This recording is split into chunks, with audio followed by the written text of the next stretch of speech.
1989-90 ஆண்டு என்னுடைய குடும்பமும் சரஸ்வதி ராமநாத் அவர்களுடைய குடும்பமும் இணைந்து சில காலம் வளர்ச்சிய ஒரு வாய்ப்பு. என்னுடைய குடும்பத்தில் நான், என்னுடைய தந்தையார் சுந்தர் ராமசாமி, என்னுடைய தாயார் கமலா ராமசாமி, என்னுடைய தங்கை ஆகியோர் பெங்களூரில் இருந்தோம். அவருடைய குடும்பத்தில் சரஸ்வதி ராமநாத் அவர்கள், அவருடைய தாயார், நாங்கள் அவரை பாட்டியை அழைத்தோம், அவருடைய துணைவியார் அகல்யா அவர்கள், அவருடைய அக்கா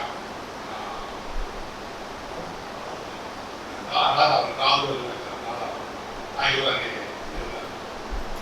இந்த பழக்கம் எனக்கு மிகவும் பசுமையாக இது இன்னும் அது நான் நேரில் பார்த்து பழகிய விஷயங்கள்.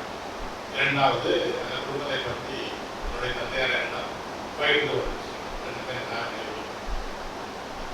அப்போது நாங்கள் பாட்டிய அழைத்தவர்களுக்கு ஒரு 90 வயது நெருங்கிவிட்டது. எப்போது பார்த்தாலும் அவர் புத்தகம் படித்துக் கொண்டிருப்பார். நான் பார்த்த கட்டத்தில் அவர் மிக விறுவிறுப்பாக பாவணனுடைய கதை தொகுதியை படித்துக் கொண்டிருந்தார்.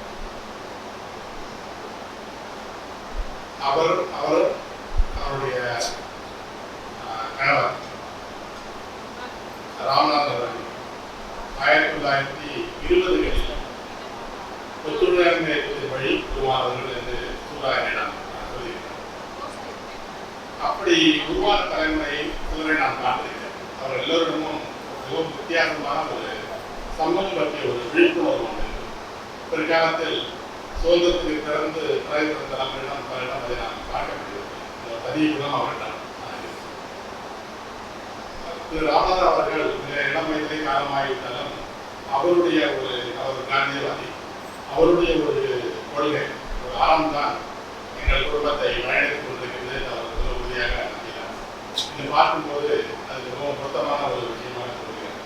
சரஸ்வதி ராமநாத் அவர்களுடைய செயல்பாடுகள், அவருடைய நீண்ட பொழுது டாக்டர் ரகுராம் அவர்களுடைய செயல்பாடுகள், எங்கள் குடும்பத்திற்கு அவருடைய ஆலோசனையும் அன்பும் நியமனத்தில் உதவி இருக்கிறது. எண்ணத்தை உதவி. என்னுடைய நண்பர் டாக்டர் மோகன் இருக்கிறார். அவரை போன்ற எத்தனையோ மாணவர்களை உருவாக்கி இந்த ஒரு பின்புலத்தில் எனக்கு ஒரு குறிப்பிட்ட சம்பவம் மட்டும் நினைவுபடுகிறது. திரு சரஸ்வதி ராமநாத் அவர்களும் ஜானகிராமன் கிட்டத்தட்ட சம வயது. அவர் அம்மா வந்தாள் என்ற நாவலை எழுதும்போது மிகப்பெரிய ஒரு சர்ச்சை ஏற்படும். பிராமண சமூகத்திலிருந்து அவரை மிகவும் கடுமையாக கண்டித்து பல விஷயங்களை சொல்லிக் கொண்டிருந்தார். அந்த நேரத்தில் அவர் சரஸ்வதி ராமநாத்தை பார்ப்பதற்காக வீட்டுக்கு வந்திருந்தார். அப்போது இந்த சர்ச்சையை பற்றி எல்லாம் பேசிக் கொண்டிருந்த போது ஜானகிராமன் அவர்கள் எனக்கு அம்மாவுடைய கருத்து தெரிய வேண்டும் என்று சொல்லியிருக்கிறார். அப்போது அவரை அழைத்து கேட்டிருக்கிறார்கள், நாவலை படித்தீர்களாங்க? ஆமாம், படித்து விட்டேன்னு சொல்லியிருக்கிறார். என்ன நினைக்கிறீர்கள் என்று கேட்டிருக்கிறார். எல்லாம் சரியாக தான் எழுதியிருக்காங்க, மனுஷங்களாம் அப்படிதான் இருக்காங்க அப்படின்னு அவங்க அதை பதில் சொல்லியிருக்காங்க. இப்படிப்பட்ட ஒரு பார்வையில், ஒரு வாசிப்பும், ஒரு வழிகாட்டுதலும் இருந்த அந்த குடும்பத்திலிருந்து உருவான சரஸ்வதி ராமநாத் அவர்கள் அவருடைய மொழிபெயர்ப்பு பணிகள் சார்ந்து இன்று இந்த கட்டணங்களை நடத்துவதற்கு ஒரு வாய்ப்பு, இப்படி வாய்ப்பு கிடைக்கும் நான் நினைக்கவே இல்லை. எனவே அதை டாக்டர் ரகுராம் கேட்டபோது நான் உடனடியாக அதை நான் ஏற்றுக்கொண்டேன். இந்த மன நிறைவேற்றக்கூடிய ஒரு விஷயம் இந்த கருத்தரங்கு. இந்த கருத்தரங்களுக்கு நான் நடத்த வேண்டும் நினைத்த போது இந்த கல்லூரியில் நடத்தலாம் என்று எனக்கு வழிகாட்டியவர் பேராசிரியர் சுடவி அவர்கள்.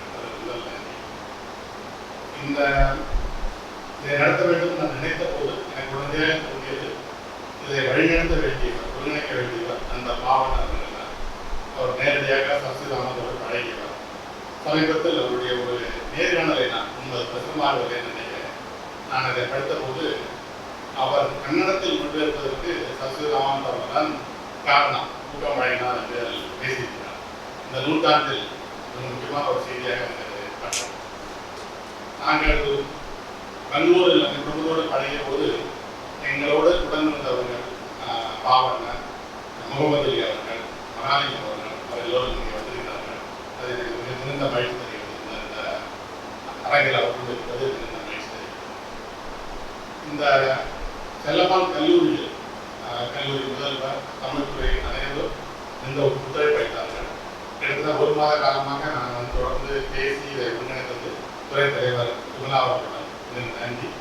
இது இன்னும் நேற்றும் திட்டமிடுவதற்கும் நடத்துவதற்கும் மிகப்பெரிய உதவியாக இருந்தவர் சிரீஷா அவர்கள், பேராசிரியர் சிரீஷா அவர்களுக்கு நம்முடைய மனமார்ந்த நன்றி. ஒரு நடத்தும் போது காலையிலிருந்து மாலை வரை பேசக்கூடிய எல்லாருடைய பேச்சும் சிறப்பாக அமைவது என்பது என்னுடைய அனுபவத்தில் ஞாபகம். இன்று அவ்வாறு அமைந்தது. அதுக்கான முழு காரணமும் பேசியவர்களுக்கும் அவர்களை தேர்வு செய்த பாவன் அவர்களே சார் அனைவருக்கும் மனமான நன்றியை தெரிவித்துள்ளேன். ஒருவரை மட்டும் பேர் சொல்லி நன்றி தெரிவிக்கிறேன். ஒரு டி. சிவகுமார் அவர்கள் 2 மணி நேரம் பேச்சு 20 நிமிடமாக சொல்லி பேசியிருக்காங்க. அவருக்கு மட்டும் தனியாக நன்றி தெரிவிக்கிறேன். இந்த சரஸ்வதி ராமன் பற்றிய இந்த கவனம் இங்கோடு விடுதலைக்கூடாது என்று நினைக்கிறேன்.